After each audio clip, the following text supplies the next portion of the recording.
Hi, everyone. I am Dyllan McGee, founder and executive producer of Makers. Welcome to Makers at Home. Today, we're going to be having a really important conversation. We're going to be talking about sexual assault and Pornhub. And I'm sure many of you know that Nick Kristof wrote an opinion piece a little over a week ago raising issues about, sexual assault and rape videos and Pornhub monetizing off of this. And our guest today is a woman named Cindy Gallop, who is a real hero of mine and has been talking about these issues for a very long time. I am actually, before I bring Cindy on, I'm going to put up a little message so that everyone knows we'll be talking about sensitive content.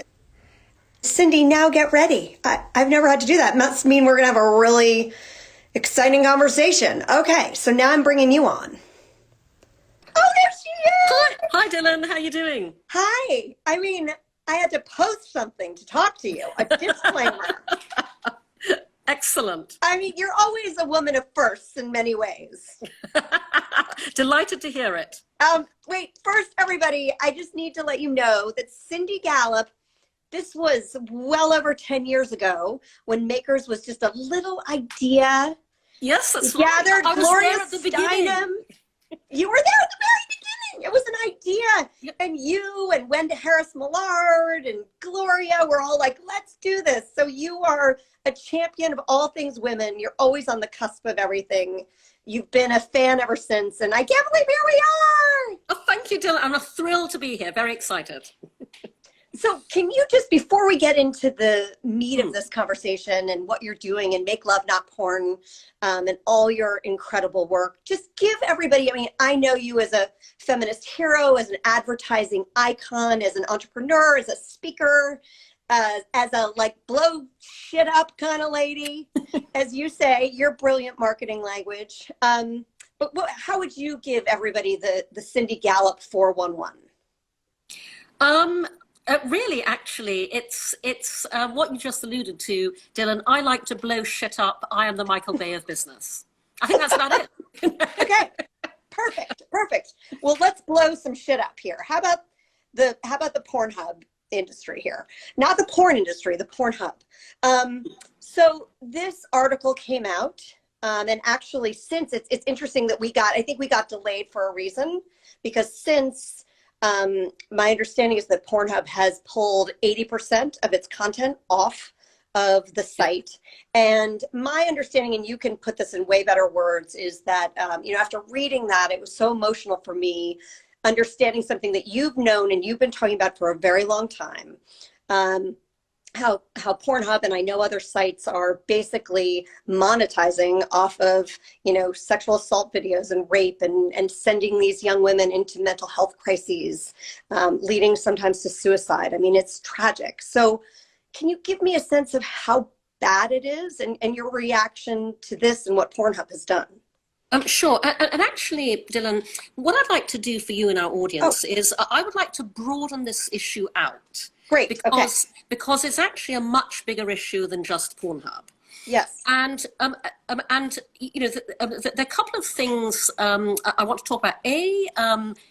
How this extrapolates to the entire landscape of tech today, and B, how things that we did to make Love Not Porn one of the safest places on the internet, everybody else could be doing if they had the will to. Right. So let's do that. That's much better. Great. So to contextualize, as I said, here's the thing that I think not enough people consciously realize and think about. The young white male founders of the giant tech platforms that dominate our lives today, and so beyond Pornhub, I'm talking about Facebook, Instagram, Snapchat, WhatsApp, they are not the primary targets, online or offline, of harassment, abuse, violence, sexual assault, racism, revenge porn. Therefore, they did not, and they do not, proactively design for the prevention of any of those things on their platforms. It doesn't happen to them. So they did not design in stopping it happening on any of their platforms. Those of us who are most at risk every single day, women, Black people, people of color, LGBTQ, the disabled, we design safe spaces and safe experiences.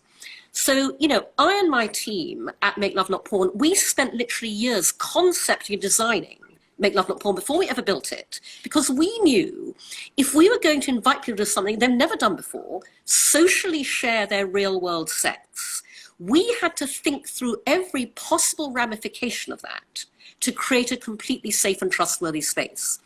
And, be aware that, I know you're familiar with my struggles to raise funding.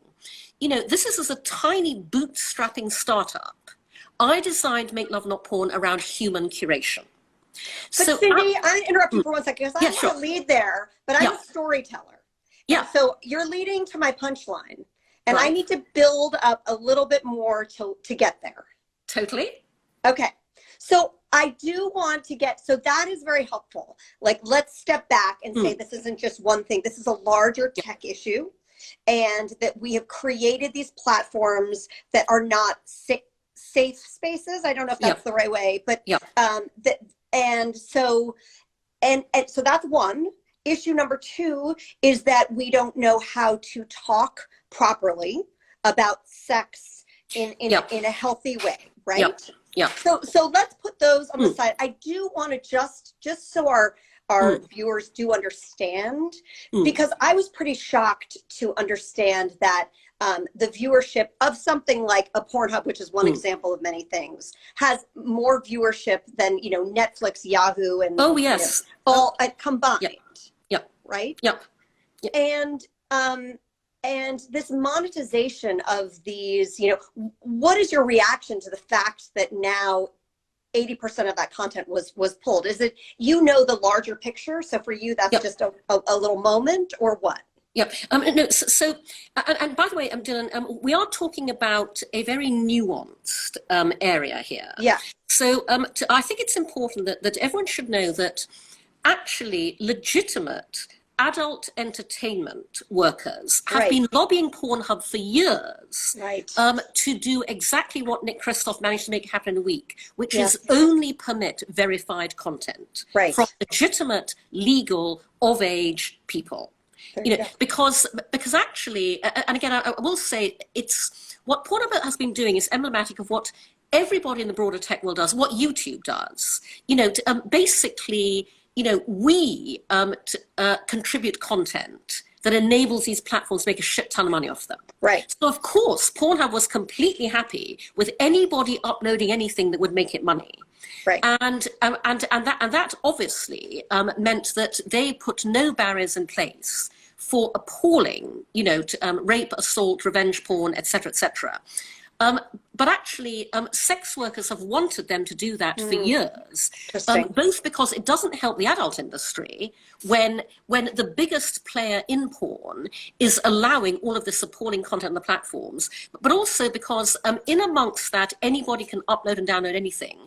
Pornhub's allowed a ton of piracy that has taken income away from the creators in the same way that every other platform has allowed piracy that takes income away from creators. And so the themes are the same. They're just obviously particularly controversial in this case, and equally have allowed truly appalling things to be uploaded to Pornhub that have damaged countless people's lives. So then let's go back to you. You talk about all these people fighting this. I mean, your TED Talk was 11 years ago. Yep. Is that right? Yep. I mean, incredible. And as you said, again, you in your brilliant way are always saying this is, this isn't just about porn. This is about how we talk about sex. Exactly. And I love that. And so I guess I'm curious to just even, step away for a second. And I want to get into Make Love Not Porn, but how do we as a society, I know that we talk about consent, but that I've read it's not enough for you. What does talking about healthy sex look like? Sure. And so, here's the enormous irony, Dyllan, because as you say, I was the first person 11 years ago to stand up on the stage at TED and publicly identify that when we don't talk about sex in the real world, porn becomes sex education by default. Right. And, the ridiculous thing is that actually a lot of overly porn-influenced sexual behavior is driven by the best of motives, not the worst. And what I mean by that is, because we don't talk about sex as a society, and it's ridiculous, this is the single universal human experience we are all the most messed up about. So because we don't talk about sex, sex is an area of rampant insecurity for every single one of us. Yeah. We all get vulnerable when we get naked. Sexual ego is very fragile, and that is why, bizarrely, people find it most difficult to talk about sex with the people they're actually having it with while they're actually having it. Because in that situation, you're terrified that if you say anything at all about what is happening, if you comment on the action anyway at all, you will potentially hurt the other person's feelings, you'll put them off you, you will derail the encounter, you'll potentially derail the entire relationship, but at the same time, you want to please your partner. You want to make them happy. Everybody wants to be good in bed. Nobody knows exactly what that means. And so you will seize your cues on how to do that from anywhere you can. And if the only cues you've ever seen are in porn, those are the ones you'll take to not very good effect. And so, Make Love Not Porn was an accident. It came out of my dating younger men. But what is no accident is what you mentioned earlier, which is that my background is 35 years working in advertising. I've spent 35 years working in the business of communication. I know, therefore, that everything great in life and business is born out of great communication. Sex is no different. Great sex is born out of great communication. And so, and again, obviously, this is part of what I'm doing, but when we socialize and normalize talking about sex, when we feel able to be open and honest with each other, that inspires communication breakthroughs that make everything better. But yet it's so taboo, right? I mean, I'm a parent of two teenage boys. Are we talking about sex a lot at the dinner table? No. And so, Dyllan, you should be, because, and this is why everything we're talking about now actually lies at the heart of what's happening on Pornhub and is about addressing it before it even happens. So I designed Make Love Not Porn around my own beliefs and philosophies, one of which is that everything in life starts with you and your values. Mm-hmm. So I regularly ask people this question: what are your sexual values? And nobody can ever answer me because we're not taught to think like that. Our parents bring us up to have good manners, a work ethic, sense of responsibility, accountability. Nobody ever brings us up to behave well in bed. But they should, because in bed, values like empathy, sensitivity, generosity, kindness, honesty, respect are as important as those values are in every other area of our lives where we're actively taught to exercise them. And so the world I'm trying to build is one where, and imagine this at scale, imagine every parent bringing their children up to have good sexual values and good sexual behavior openly, in the same way that, as you know, parents currently bring kids up to have good values and behavior in every other area of life. Mm-hmm. When we do that, Dyllan, that is when we cease to bring up rapists. Because the only way that we end rape culture, and this really is the only way, is by embedding in society and openly talked about, understood, promoted, and very importantly, aspired to gold standard of what constitutes good sexual values and good sexual behavior. And so what are other places? So at the dinner table, we do it. I mean, shouldn't when our children have a checkup at the doctor's office, should there be a conversation with their doctor about that? Or absolutely. And in fact, I'm glad you brought up the dinner table, because actually years ago, Summerall and Bishop, who make tableware, they actually asked me to do an interview for their blog about how to talk to your kids about sex and porn around the dinner table. And they said to the audience at the time, we're a tableware company, seems a bit odd, but this is a really important thing that we should all be doing. And I was so grateful they asked me to participate. And so I will say to you what I said in that piece, because you know, parents write to us all the time at Make Love Not Porn, and so what I say to them is that there are two very important things every parent should take on board today. The first is that you cannot begin talking to your child about sex too early. And when I say that, by the way, I don't mean talk about sex. What I mean is the very first time your child asks where babies come from, or, you know, play with their genitals, the most important thing isn't even what you say as much as how you say it. Never get visibly embarrassed.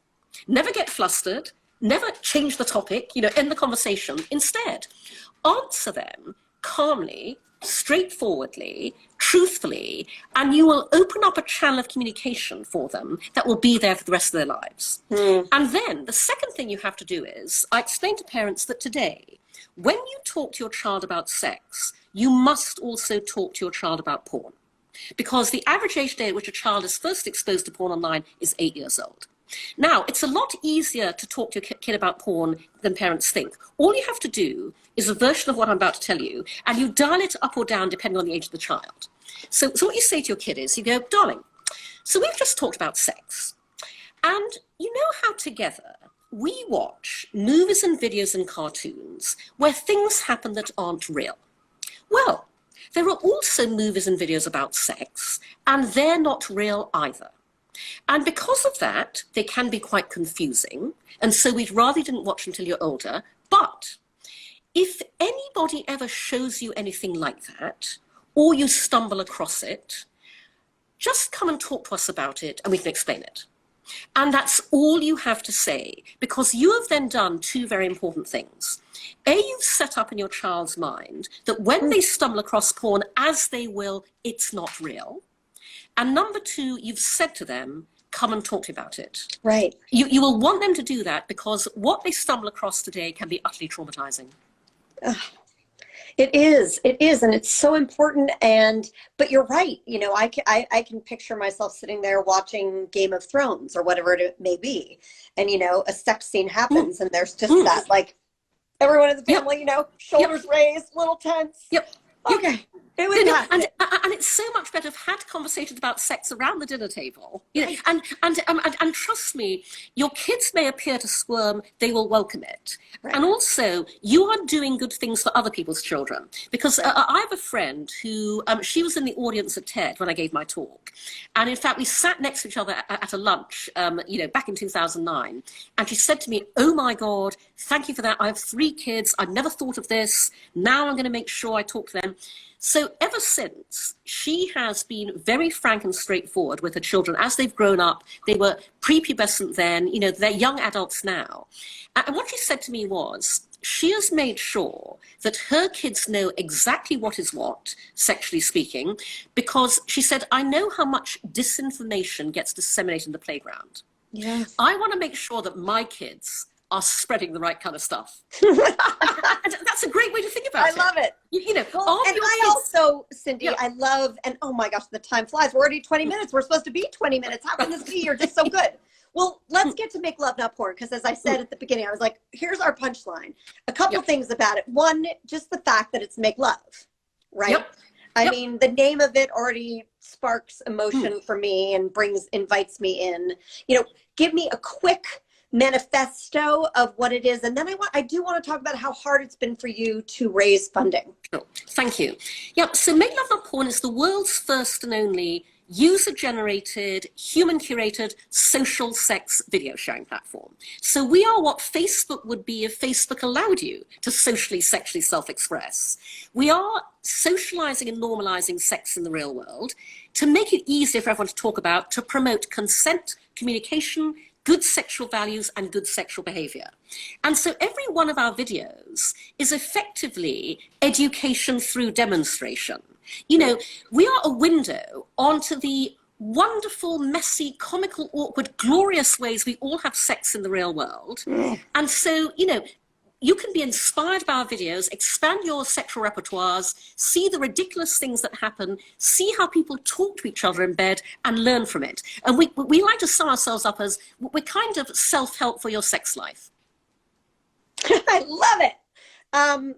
And it is so comforting, again, as a parent. Like, this is what kills me, is that I think Nick Kristof's article came out and there was all this outrage. And it's like, wait a second. It's one of those moments where, you know, the classic mansplaining, when you're a bunch of women in the room, Yep. and you've been saying something over and over, and then a man says it. And Nick Kristof is amazing, and I'm so glad he did. And look at what has happened. Yep. But it is this, like, I'm like, but Cindy Gallop has been there for a long time. Exactly.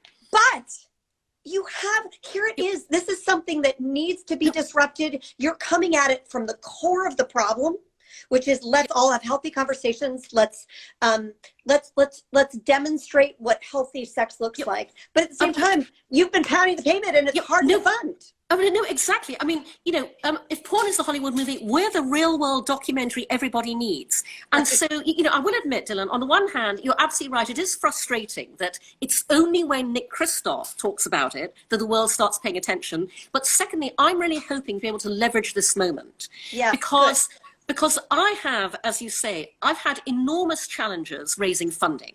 My biggest obstacle finding investors is the social dynamic I call fear of what other people will think, which operates around sex unlike any other area. But I'm hoping that now Nick Kristof has brought all of this out into the open, people get the power of what we're doing at Make Love Not Porn. We are pro-sex, pro-porn, pro-knowing the difference. And so I'm really hoping this could be a breakthrough for us, as much as leading, obviously, to far better practices in the porn industry. Well, Cindy, I really hope that for you as well. Your heart is always in the right place. You're always a pioneer, and it just takes us all time to catch up to you.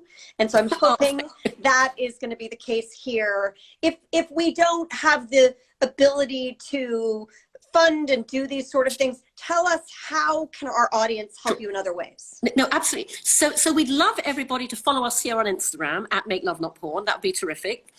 And we would love you to go to makelovenotporn.tv, do sign up, do subscribe. We do have a donation capability as well. And I will say also, do consider becoming a Make Love Not Porn star.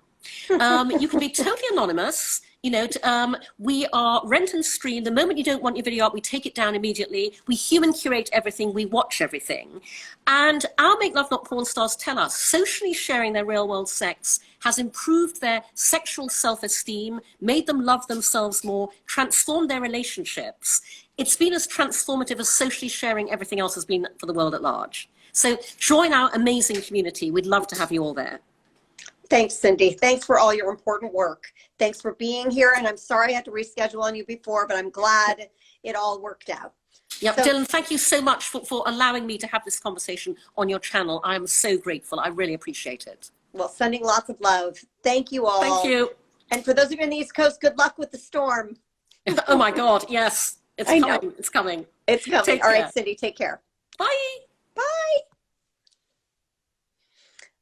All right, everyone. Thank you all for joining us. Thank you for participating in this conversation. And thank you to Cindy Gallop. And thank you to the Makers team.